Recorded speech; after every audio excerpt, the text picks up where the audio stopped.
am very excited about today's video because if you guys know me at all, you know that I am a big TV fanatic, junkie. I think it stems from not really having any friends, so I am kind of forced to be on my couch every night. But the flip side of that is I watch a lot of TV, and so I have great recommendations and not so great recommendations for this fall TV season, which is crazy because we have so many new shows this season, which is also awesome, but crazy because you just hear about so many shows, which ones are good, which ones are not, and believe me, it is so hard to tell from just the previews alone what the shows are about and whether they're good or not, like, believe me. And now that Breaking Bad is over, sad, by the way, best finale of any TV series ever, well done. I think it's kind of only fitting now to find something new and exciting and not relive the past on Netflix, because it was very depressing when I found Desperate Housewives and then I realized it was no longer on and I was like, oh my god. So if you are interested in what to watch this fall season, then just keep watching. So I have to give mad props to ABC. ABC has been coming out with some great sitcoms in the past couple years. I just think of Suburgatory off the top of my head and Modern Family. ABC is absolutely amazing. And they just came out with two really awesome, amazing new sitcoms that I'm obsessed with. The first one I knew about, the Goldbergs, so I had seen billboards, I kind of knew it was about the 80s sort of thing, and I was really excited to watch it. And then the second one, Trophy Wife, followed it immediately, and I had never seen any advertisement for it or anything. I never heard anything about it. But I was like, well, I'm already watching the Goldbergs, and they kept advertising towards the Goldbergs, so I decided to watch that as well. And both of them are hits in my book. I think they are absolutely amazing. The Goldbergs, like I kind of mentioned, is sort of like our modern day Wonder Years. If you guys are familiar with the Wonder Years, it was filmed in the 80s, but it took place in the 60s of Kevin growing up with this, with his family in the 60s, so it's kind of like a narrator telling the story of his childhood. Same thing with the Goldbergs, and it's great because it's super nostalgic, and I think we are the generation of nostalgia. So if you long to relive the 80s and things you remember from the 80s where they didn't have cell phones or text messaging really, and video cameras, and it's just an overall feel good, oh, remember when. And even though I was born in '88, so I don't remember a lot of the 80s, a lot of that stuff did transition into the early 90s, which I do remember, so it is kind of cool to have it nostalgic. Plus it's a really cool family dynamic, and the woman, the woman from Bridesmaids is in it, I know that, and then another guy that's famous, but I don't know who he is. But they're really good. It's a really just good, not thinking sitcom, and I love shows that you don't have to think. Then we transition, right after the Goldbergs is Trophy Wife, and Trophy Wife is a hit. I don't know why more people don't talk about it, but I did know Twitter was kind of blowing up over it. Okay, Trophy Wife, first of all, can I say, Bradley Whitford, back on my TV. Ah! The sex TV gods have answered. I find Bradley Whitford's, raw sexuality just amazing. I used to watch The West Wing. Is that it? Yeah, The West Wing. Just because I thought he was so sexual. I didn't even like the show, to be honest. I just liked it for him. And if you guys don't know who Bradley Whitford is, he might be most known for, I know my sister knows him best from Billy Madison. He was Billy Madison's nemesis, towards the end when they did the decathlon and all that stuff. But he's so funny, and I love it. But the show is not even just about him. It's about his new wife, his third wife, who's the Trophy Wife, played by Mylon Ackerman, who I love her, by the way. I met her when I did the movie Wonderlust in the makeup trailer, and Jennifer Aniston and Paul Rudd and Justin Theroux, well, Paul Rudd was very nice. Justin Theroux and Jennifer Aniston were just whatever. They were totally snobby and stuck up, but Mylon Ackerman, and Paul Rudd was nice, but Mylon Ackerman was super sweet, asked me my name, very, very, very nice and wonderful. And so I was really excited to see her on this, and I think she's just the prettier version of Cameron Diaz, the funnier version of Cameron Diaz. She's just really, really great. The pilot episode was amazing, and it just got better. From there. It was awesome. And then of course you have the dynamic of the ex-wives, which is super fun to watch. Marsha Gay Harden, I love her. I don't know where you guys might know her from. I know her from Lifetime movies. You guys ever seen that Lifetime movie about syphilis? I just know her from that movie, but I love Marsha Gay Harden, and yeah, it's just a really fun dynamic because it's not just about what you would think a trophy wife. It's just a lot of fun, and it's very female based too, so you just don't Bradley Whitford is great, but then the ensemble is amazing as well. Again, just a sort of not thinking kind of show, and a little premise is like he meets her at a karaoke bar, she's like wild and crazy, and then she has to like adjust to life as like a stepmom and all this. It's fun. I think it's just a fun show. Both of those are fun shows and I highly recommend both. Now, two shows that are getting kind of mixed reviews from just people I talk to and kind of overall are ones that I would classify as hits, but again, I think both of them are acquired taste. The first one is NBC's The Blacklist starring James Spader, and The Crazy Ones starring Robin Williams and Sarah Michelle Gellar. Like I said, both I think the first two I feel like are very universal. The ones on ABC I just mentioned, very universal. I feel like it's one for everybody in the family. These two are definitely more of like this acquired taste. I think with The Crazy Ones, you really have to just be a Robin Williams fan to like the show, because I'm telling you right now, the ensemble is not great. I think the writing is brilliant on it. I think Robin Williams is brilliant on it, but I feel like the other cast just need to like hone it back and just let like Robin Williams do a thing. And I think if you're a fan of his comedy and just him in general, I think you'll really enjoy it. It's a little like predictable and cheesy, like, oh my god, we need to come up with a great ad in 30 minutes or whatever, and it's like it gets resolved and like he comes up with a great thing, and you know, I can see how it could get repetitive. I don't really know where it's going to progress, but I've loved the first episode of it and I think it's really great, and I think, you know, I'm a huge Robin Williams fan, so like I think like you can't really go wrong when you watch his stuff. And like I said, the cast and stuff I could kind of do without. They're kind of like a distraction to the show, but I mean, what are you gonna do, fire the whole cast? I mean, well, I guess you could. I would still watch it. And then The Blacklist is a 1 hour long like drama, and I'm a huge James Spader fan, so maybe I'm a little biased with both of these shows, but James Spader I loved in The Office, and he did that show, was it like Boston Legal or something, or I think it was Boston Legal. I never really watched it when it was on, but I also know him from like the 80s movies, like Pretty in Pink. Like, I just love James Spader. I've seen him, you know, he's just amazing. I just love him.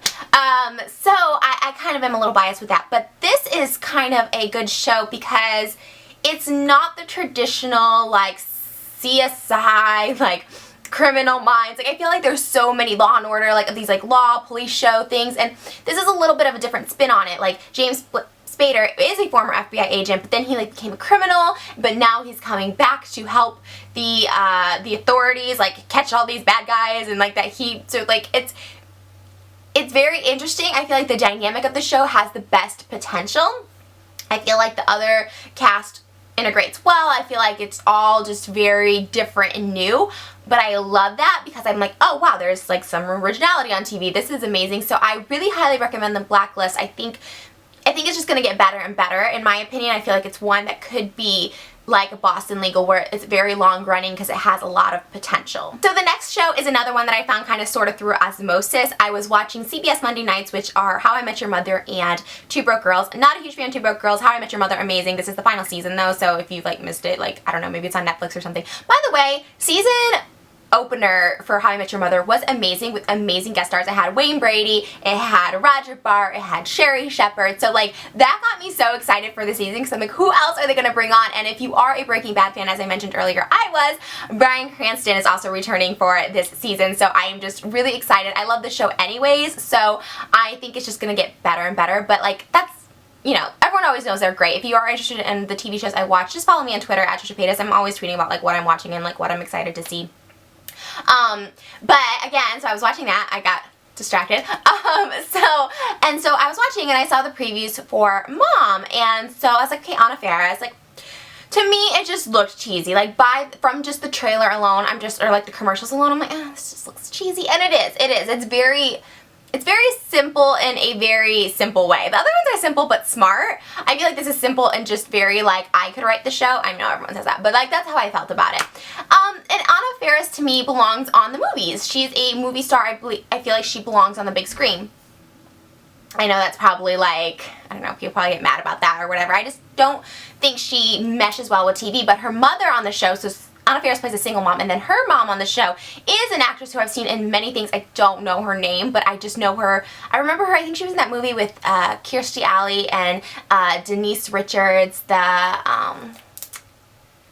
maybe like Drop Dead Gorgeous or something. I don't know.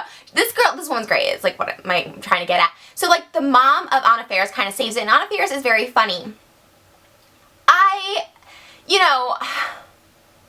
don't know. It's one of those shows where I'm going to actually kind of use this as my transition to Mrs. because it's a show where I feel like could get canceled kind of early just if people don't watch it, because it's kind of it just kind of can lose your interest. I know I loved it when I first started watching it, and then it slowly lost my interest as it got towards the end of the show. So, I don't know. I think obviously Anna Faris is a movie star, so I mean, there's no doubt that she can hold a show.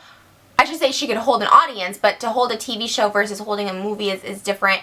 I don't know. I'm gonna say this is like a in-betweener, but if you are a fan of like shows like How I Met Your Mother and Two Broke Girls, it is along the same vein as those, in the sense that it's very just, again, if it's something you just want to like clear your mind, it's a very good show. I wouldn't say it's like my favorite, like I'm super excited about it, but CBS has a good track record, and I think it's gonna be good. So I would watch it, give it a chance. I think it could do some good things. Okay, so should we talk about some? It breaks my heart to say some shows just suck, because I like to give every show a chance, and you know, it's so hard to get your show on TV. Most of you probably don't even know how long it takes to get a show on TV, to even get a pilot and then to get picked up. I mean, it just takes so much work, you know, so to get a show on air is always like an accomplishment anyway, so I hate to be like, this sucks. But the first one I'm going to have to say that was a huge disappointment was called Super Fun Night, I believe is the name. Super Fun Night, is it? Yes. Super Fun Night with Rebel Wilson, and again, I am a huge Rebel Wilson fan. I'm a huge fan of the big girls on TV movement ever since Cameron Manheim was on. I think it was, what show was she on? Was she on The West Wing or The Practice?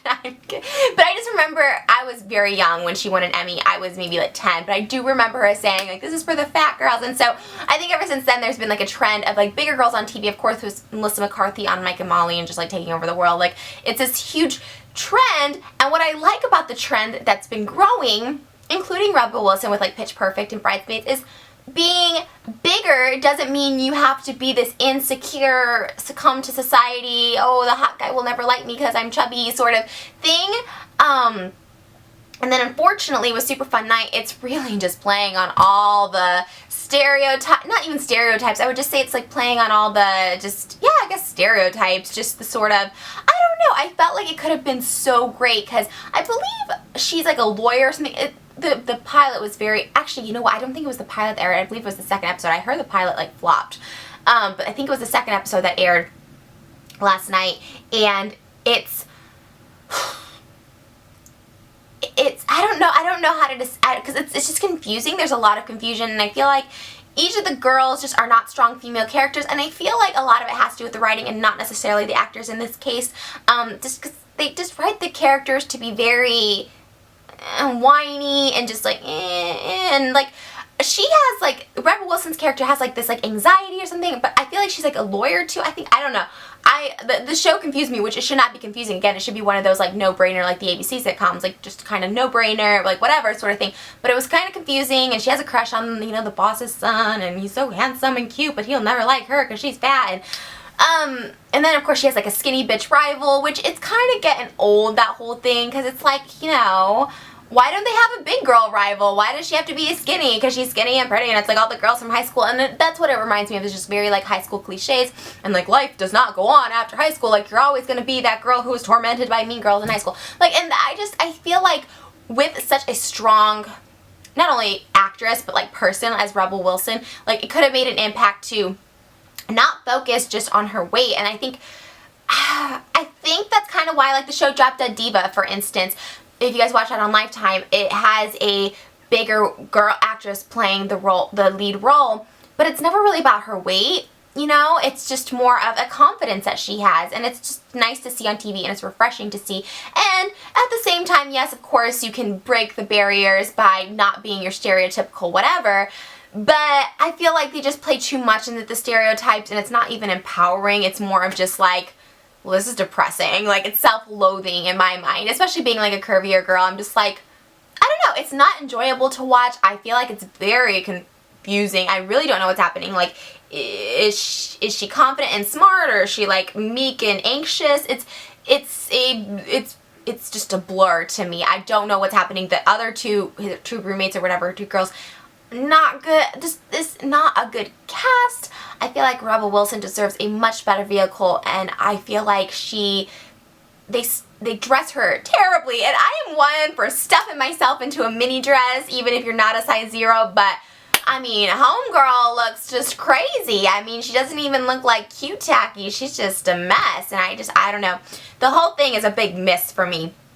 And I really, really, really wanted to like it. I was rooting for this show, and I was really excited because, again, it gives, you know, I don't really act anymore, but when I did act, it just, you know, was kind of disheartening that, like, you can never be this, like, sexy romantic lead, and I would love to see that because I think even with Mike and Molly, which I like, I feel like they don't let her be sexy. Her sister on the show, however, Molly's sister, definitely is like the sexy, curvy bombshell, so I feel like, I don't know, it would be nice to see someone who is a romantic lead with someone who, you know, is attractive and they just are in a good, healthy relationship, and it's not about size and overlooking her stature. Like, I don't know. That's just about as confusing as the show, so if you didn't understand that, you're not going to understand the show. So this next one, I am pretty positive I'm going to get so much hate for, but the Michael J. Fox show.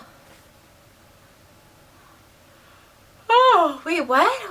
What was I talking? Oh, Michael J. Fox. Okay, yeah, Michael J. Fox show. What was that show about again? What had happened? Oh, okay. I think it's Michael J. Fox is life? No. It's Michael J. Fox's autobiography? No. Michael J. Fox's document? No. Spin City Part 2? No. I don't know. I don't know what's happening. I feel like it's Michael J. Fox's life with an applause sign. It's so weird. It's so weird. And I will say, full disclosure, I am not a huge Michael J. Fox fan. I don't particularly care for him as an actor. I don't know what it is about this show, to be honest. I feel like it's very uncomfortable to watch. I feel like this could have maybe worked for people who are sort of like the Robin Williams thing, people who are Michael J. Fox fans, or just the nostalgia of having him back on TV. I feel like it could have worked, maybe.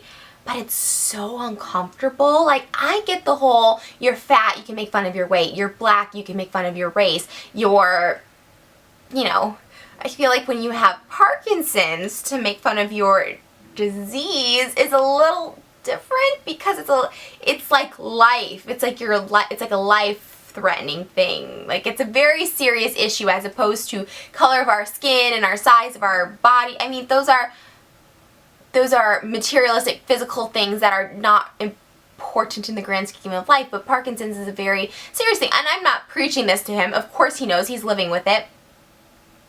It's just a big, like, heated topic, and he's very political himself, so I think just knowing Michael J. Fox, because that's really this whole show, is like, you have to know Michael J. Fox. Don't say, oh, you shouldn't judge a show based on someone's personal, you know, political beliefs or whatever, but the show is Michael J. Fox, and Michael J. Fox we know as this political activist. He's known to be off his medications when he testifies in front of Congress and stuff. I mean, he's a big advocate, a big pusher in, you know, in real life. So to watch him kind of make light of this is like when he takes it so seriously with politics. Some people may say that's, you know, that's liberating and that's good for him that he can, like, make light of it. I don't know. It's just, I guess it's just uncomfortable for me as, like, a viewer. I think not even really knowing, you know, too much about him. It's just not good.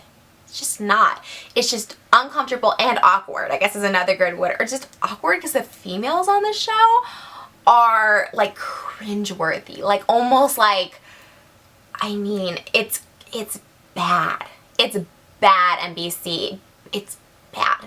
And whoever thought Michael J. Fox back on TV was a good idea, I mean, I give them credit over putting Sean Hayes on TV again. I have not seen Sean Saves the World or whatever. I don't even know if it's premiered yet.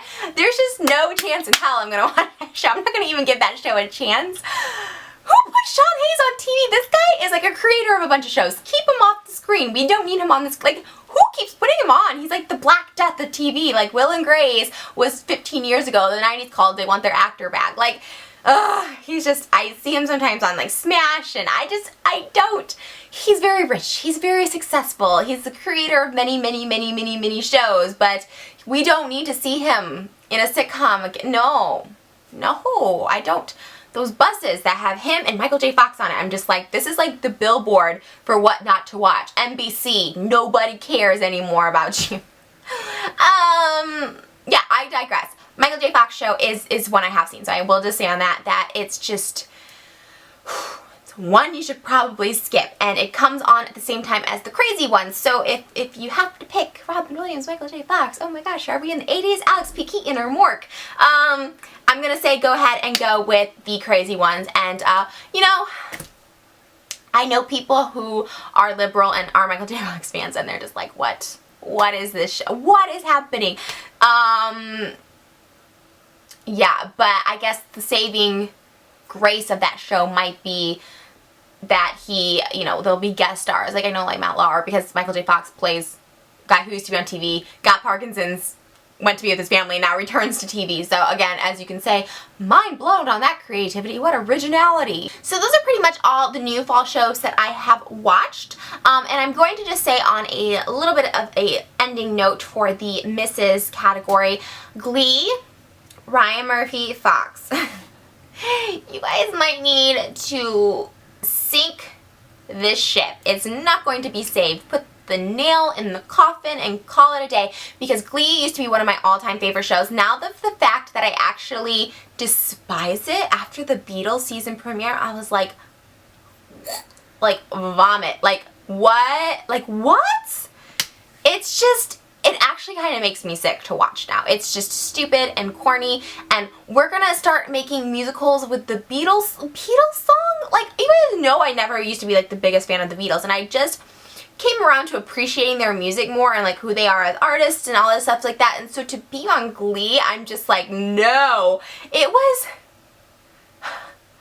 like Blaine wanted to propose to Kurt and they used the song Help, and like literally it was just I'm just like, this is, oh my gosh, I just don't even know what's happening with Glee anymore. And you know what, R.I.P. Corey Monteith, I thought he was great. He definitely was the heart of the show. I feel like that could have been their graceful exit off the air, like, sort of like, we're just gonna stop this show. I think it wouldn't have gone off on the highest note, but it's gonna be going out like literally like the funeral march. Like, no one's gonna really be too upset over it. But oh, I don't know. I feel like that show needs to just nip it in the bud, but it's, you know, skip that show too. So those are just my thoughts on the new fall TV shows. I would love to hear what you guys have been watching, what you guys are into, what kind of reality shows, sitcoms, television shows. I love scripted shows. I'm a huge fan of scripted shows, but on the non-scripted, there is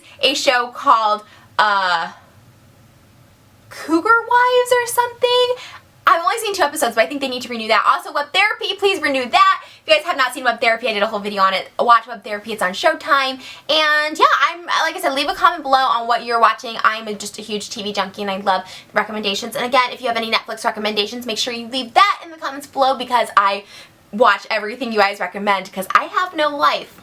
That's why I critique. And also, you don't have to take my opinion so seriously, or my reviews so seriously, because they are just my opinions. I am not a journalist. I'm a failed actress. So those who can't teach, those who can't act, review other actors. Say, no, I could do better than that. But I'm not on TV, and those people are. So in the end, they're winning, and I'm eating ramen alone on my couch. Anyways, I hope you guys enjoyed this video, and until next time, here are my kisses for my little baby fishies. Mwah! Bye, guys.